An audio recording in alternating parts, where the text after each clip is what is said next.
Good evening, I'm Ian Goodings, the newsreader with the winning smile, the third place nod and the disqualified wink. And ahead in tonight's news, $1 million blaze at a discount wholesaler's causes just $250,000 worth of damage. The Melbourne court has overturned an egg timer.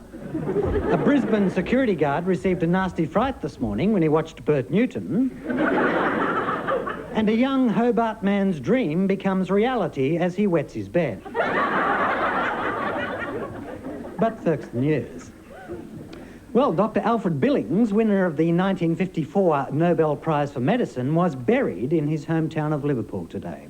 He was 53. Police have arrested 2 men over the incident, and Dr. Billings is now recovering safely in hospital. And a mass walkout during a showing of the film Evita has caused Qantas Airlines to rethink its choice of in-flight movies.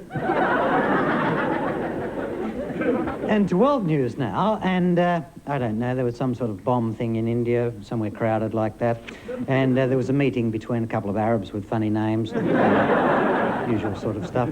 But back home now, and more than 100 people are recovering in hospital tonight.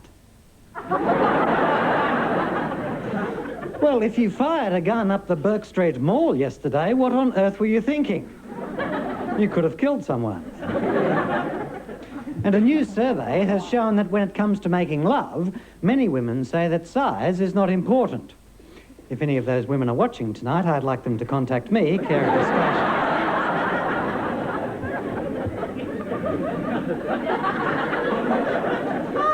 Well, the beleaguered British Conservative Party, and indeed most of England, was stunned today when Tory MP Clive Stevens admitted he is having a heterosexual relationship with his wife. Well, earlier in the bulletin, we mentioned a Hobart man wetting the bed, and we'll have more of those news summaries later on. But joining me now in the studio is Fire Chief Alexel Marsden from the Metropolitan Fire Brigade. Chief Marsden, thanks for your time. Ian? Chiefy, old mate, the fire at the discount warehouse overnight, can you confirm arson was the cause? Well, no, there's nothing to indicate that at this stage. Right, but if it was arson, what would you say to those arsonists? Well, I think the viewers can well imagine what I might have to say to those people. Yes, but can you give us an example? Well, I would be reluctant to... Well, look, as I say, there's nothing to indicate that it was arson. Yes, but look, I don't wish to be teaching my grandmother how to suck eggs. She already does an extraordinarily good job of that. She sort of very cleverly uses her tongue to create a vacuum, so it's quite good. But look, if these people have burnt down a warehouse to the ground, I think we can safely say they are arsonists. And I know I'm generalising, but arsonists do set fire to things. So, given that, what would you, quite justifiably, I think, say to those arsonists? Well, I would probably use fairly strong words. Would you be shouting those words?